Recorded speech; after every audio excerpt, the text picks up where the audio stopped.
Welcome to the Moving Past You radio show, a show about identifying, confronting, and embracing the obstacles that block and delay us in walking in our divine purpose. Each week, we delve into the complexities and rewards of walking in your purpose. Now, here's your host, Juanita Gaynor. Good evening, everyone. I am so grateful for all the support and how everyone's been following. Of course, the pandemic's been a little crazy and we've taken a little bit of hiatus, but, we are ramping back up with the new season 4, starting next month. And in September, we have awesome brand new guests. But what I'm bringing to you on this evening is what I call an oldie but goodie. This particular topic of discussion that I had was actually recorded August 31st of 2018. And I was working with a group of young ladies who was doing what we called preaching in pink on Periscope. Yes, we're talking Periscope days. And it was such an amazing time, not only for myself as I really began to deep dive and, dig into my healing when it came to me dealing with the sexual and physical abuse as a child and even, the domestic violence within my marriage. But there were so many people that were blessed by that. And someone asked me about this topic about a couple of weeks ago, because of course they did not find it on the website. And they was like, of course, Periscope is gone. So I hope this blesses you. I hope this keeps you. Again, the topic is hunted at conception. We go into the book of Job, but the core scripture focus is Romans 8:28 through 30. I hope this blesses you. I hope this keeps you, and just stay tuned. Thank you. Is what we are calling Testimony Friday. And I think it's fitting with this being the last day of the month. And I'm so grateful for those who watch and who've been following and who interact. So I'm taking this time a little bit to just tell kind of a little bit of my story, my testimony, things, how I started out, how this journey has been for me.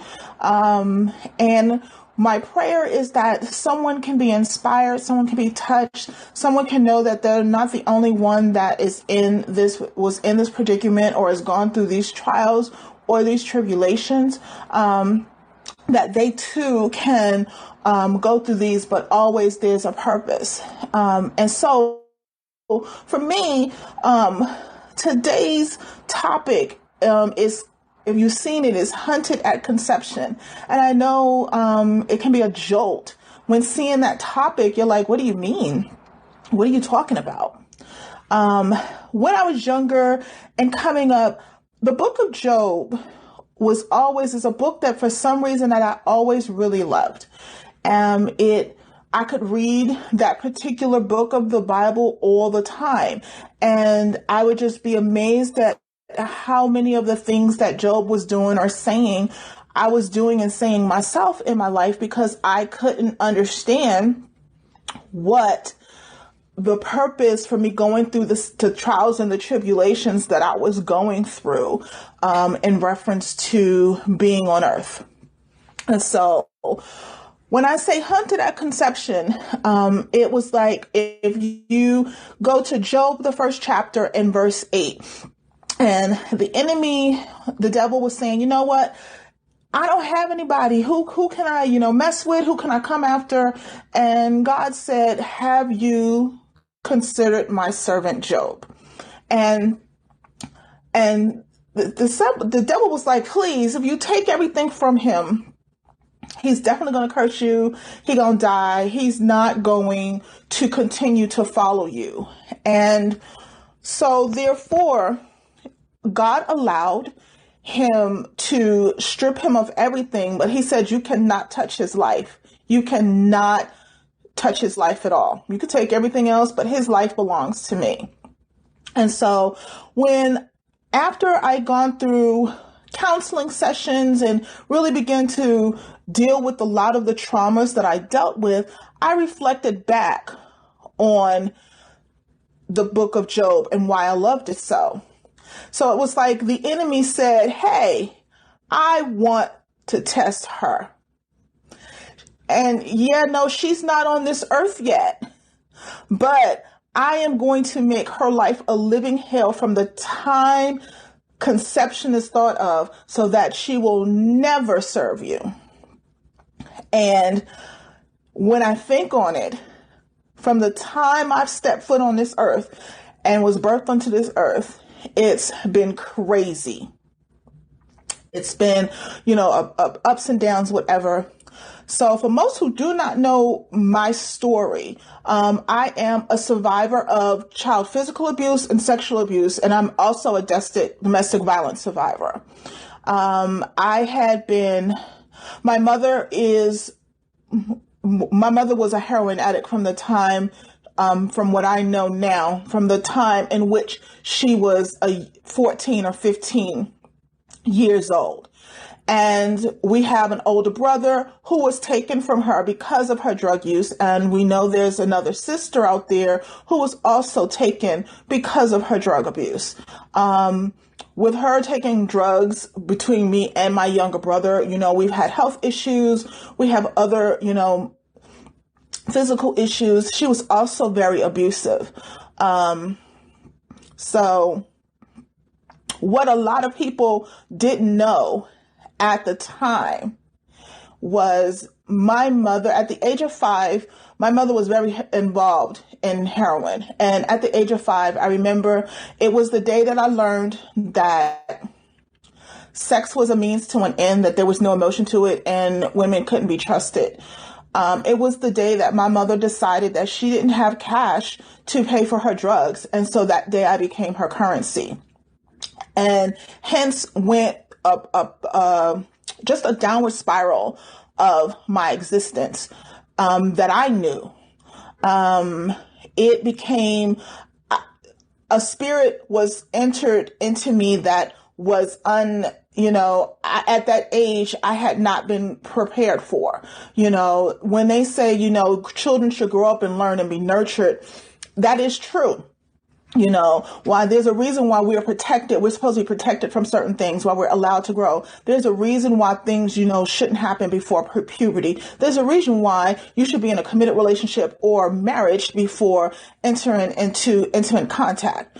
Now, please do not take me saying that I'm judging anyone who has done the opposite, because I have. So I'm not judging you. What I'm saying is that I understand what my grandmother was now saying about why these things, there's a process to these things. And so what happened was that day there became a spiritual battle between good and evil that erupted within me, and I didn't know how to fight it. Because at the age of 5, I'm not equipped emotionally, psychologically, or spiritually to fight that battle. And so it went on for many years, and eventually we were taken, but only to be taken to then be abused by others. And so I had a really jaded view of God. I loved him. I understood. I love, praising and worship. I love reading the word, but I couldn't understand why these things were allowed to happen. And so I began to question a lot about what God was doing in my life. And as a young age, as I'm still developing, I didn't understand a lot. So right after high school, I graduated high school in about June of 93. And that November, my mother died. And they said it was pneumonia related, but I know she had been a heroin and needle user all her life. We know that she died from, HIV and AIDS. And when that happened, that is when my spiral began to happen, because now I felt that I would no longer be able to get the answers to the questions that I needed, that I deserved those answers, and now I was being robbed. So therefore, I began to do any and everything that I was bad enough to do. I was such in a deep hole and a dark hole that I knew committing suicide would be wrong. So what I did was I put myself in situations praying that someone would do it for me, so that my family wouldn't have the burden of saying, oh, this is how she left. And I didn't understand that even in that, God was covering me. God had told Satan, you can do all these things to her, but you cannot have her life. Her life belongs to me. So in that process, I was in the ministry, still doing things, not understanding fully, but I loved praise and worship. I loved ministering through song. It was something that just brought me great joy. But I had this deep, dark hole that I thought I covered. And then, I went from being a battered and abused child to a battered and abused teenager to a battered and abused young adult to a battered and abused wife and girlfriend. And not all of it was physical. A lot of it was emotionally. I was so emotionally damaged. There was no self-esteem. There was no love. People would tell me all the time, you're so pretty, you're so talented. I didn't believe that stuff because I never had the, fortification of that growing up. Now, my grandmother, what I can tell you when I say that is a praying woman, she was a praying woman. She was a praying woman and she covered me and I didn't even know it. When she was holding me close, I thought she was smothering me. When she was giving me advice, I thought it was just too much. And she passed the year before my mother passed. That was in 92. And it was like 5 years ago that I began to understand what her prayers were for. That she was covering me all the way. And as I began to seek counseling, because I, at that point, 5 years ago, had a complete break. It was like, I love God and I go to church or whatever, but they were making me feel guilty to say, well, if you serve God, you don't need to go see a therapist or you don't need to go speak to somebody. That should all be, you should just continue to pray more.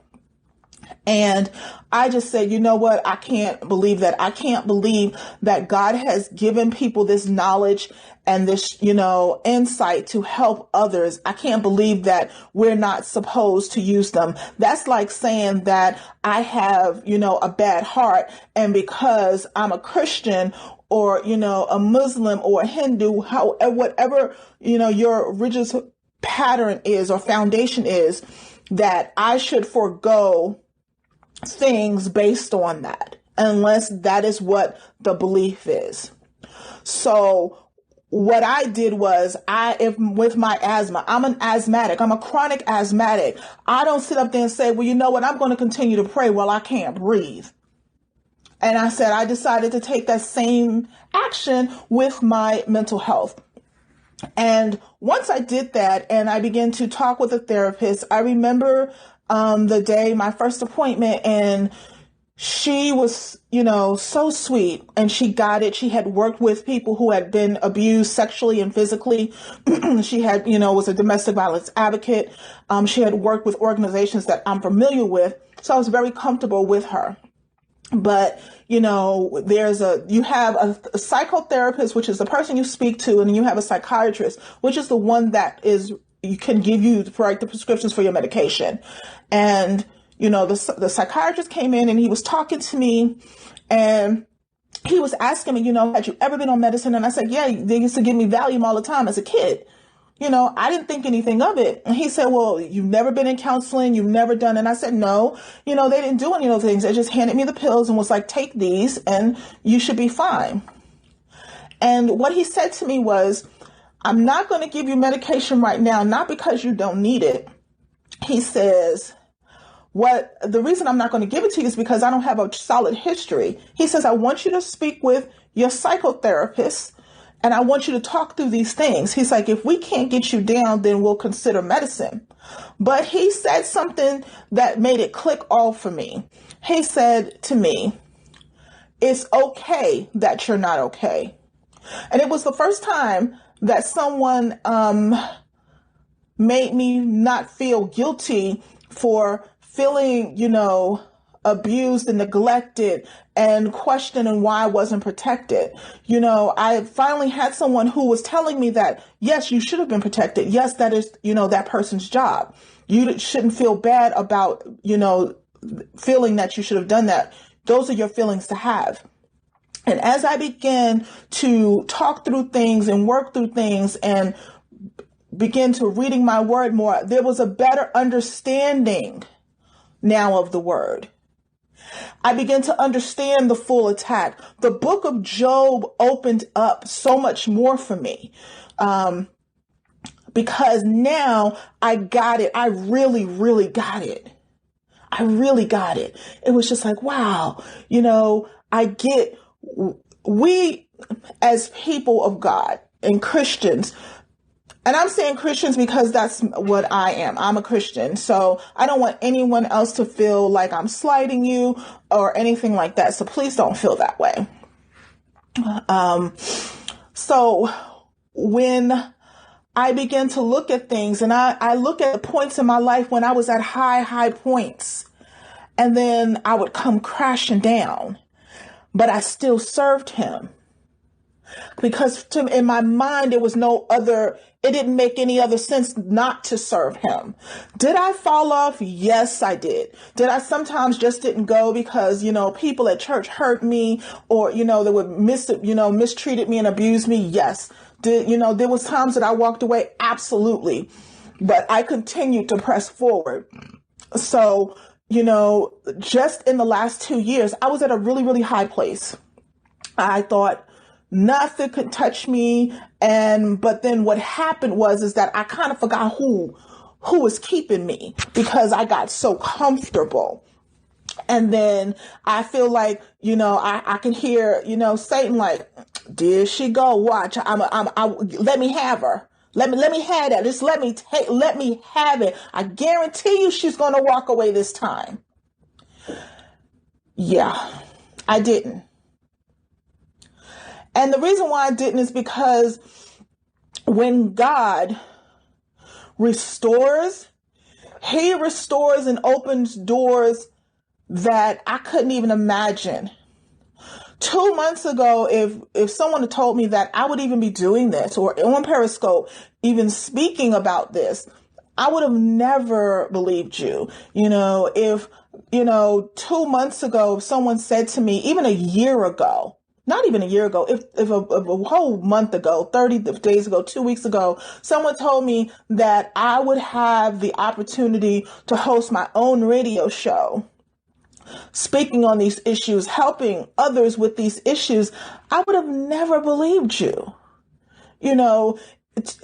A year ago, if someone said the place that you're going to be in, it may seem like a low place, but he's opening doors and the businesses are beginning to flourish and things are beginning to happen, I would have never believed it. But I've always stayed the course. Have I fallen off? I'm going to say that again. Yes, I have. I have not physically been in a church in 2 years because the last one I was a part of was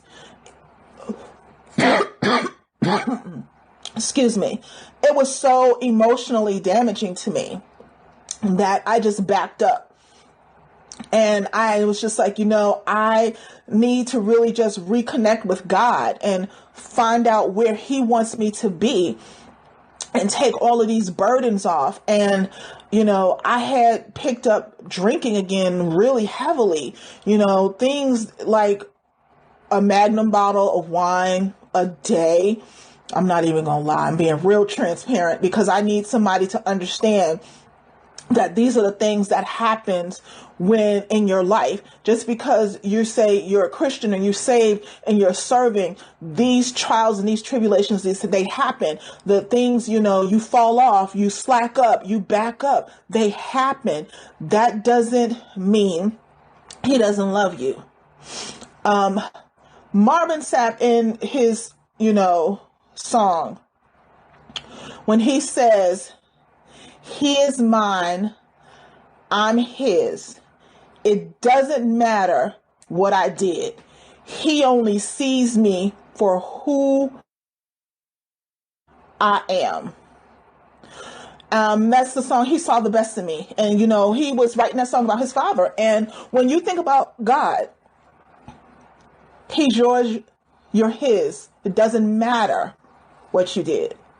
He only sees you for who you are. And for who you are is for what he's purposed you, what he predestined you for, what he planned your life for on this earth. When you say testimony, you have to break that down. Testimony, there's a test in it.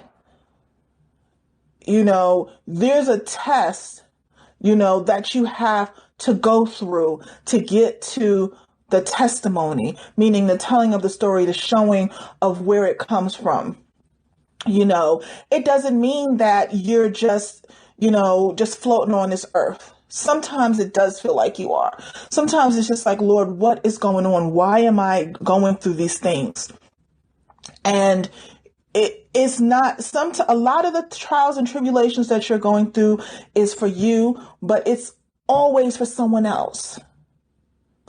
You have people watching you that you don't even know that are watching you.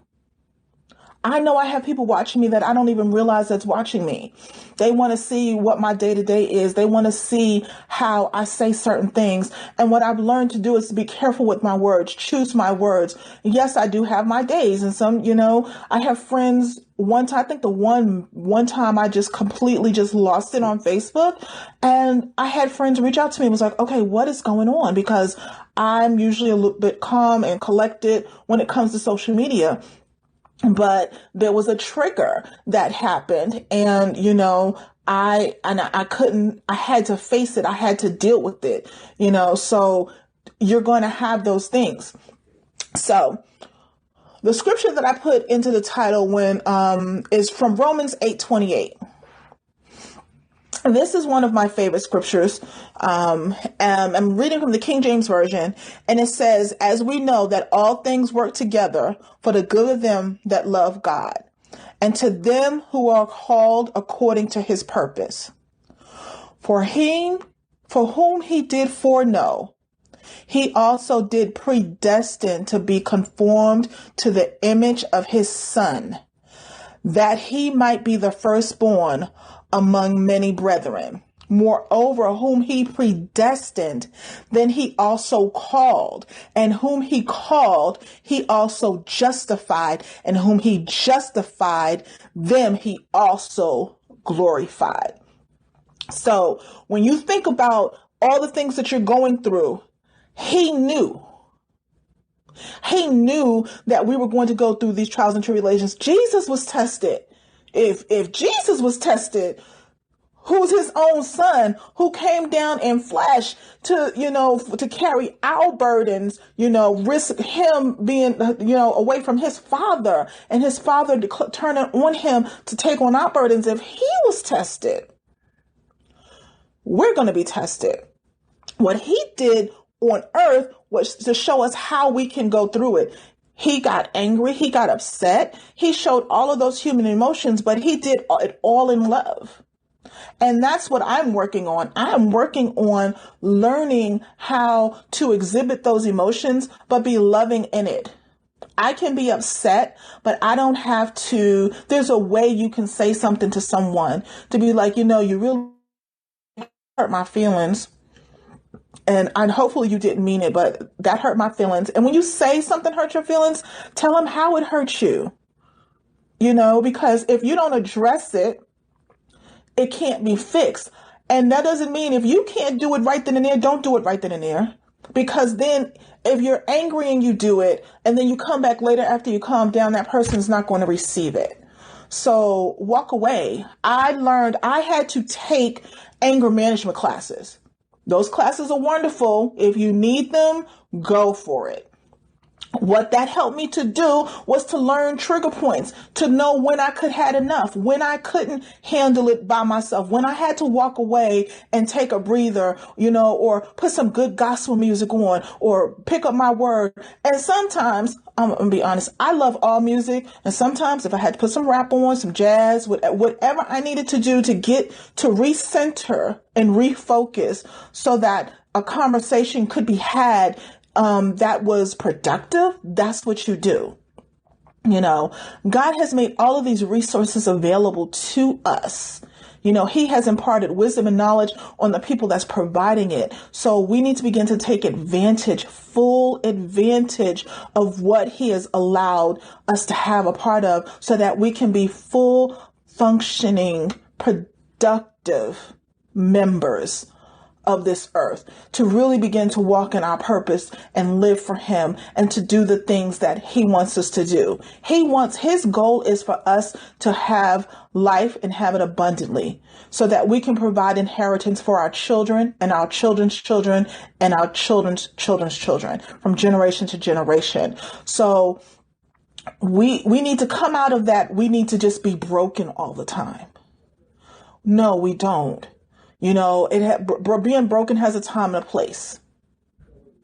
Time and a place. It is not all the time.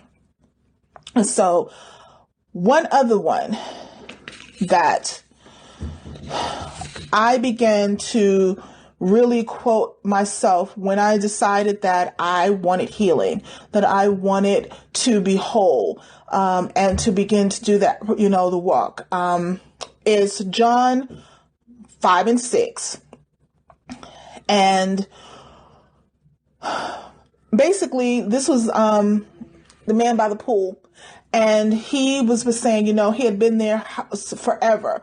And he was just like, when, I want to be whole and I want to, get whatever, but no one can take me. And chapter 5, verse 6 says, when Jesus saw him lie, and he knew he had been now a long time in that case, he said unto them, wilt thou be made whole? And what God is asking at times is that, do you want to be good? Do you want to be okay? Do you want to really begin to live your life and walk in this purpose? And sometimes, not sometimes, okay, I'm talking about me. Most of the time, it was like, yeah, I want to be whole, but right now, I want to beat her up. Right now, I want to tell him and give him a piece of my mind. Right now, I do, but no, you got to let me handle that because I got to get with them. And that's not what God is saying. When he's asking us, do we want to be whole? He's asking us, are we willing to allow him to step in and do what he needs to do? And are we willing to go through the steps, the motions, whether it's seeing a therapist, going through anger management classes, being healthy or being whatever? Are we willing to do the steps so that we can walk in a productive life? And when I made that decision about my mental health, now there's various aspects of being whole, I had to effectively make that decision about my mental health. I could no longer be angry at a woman who didn't know how to raise me or love me because she didn't know I was asking for something that she couldn't give.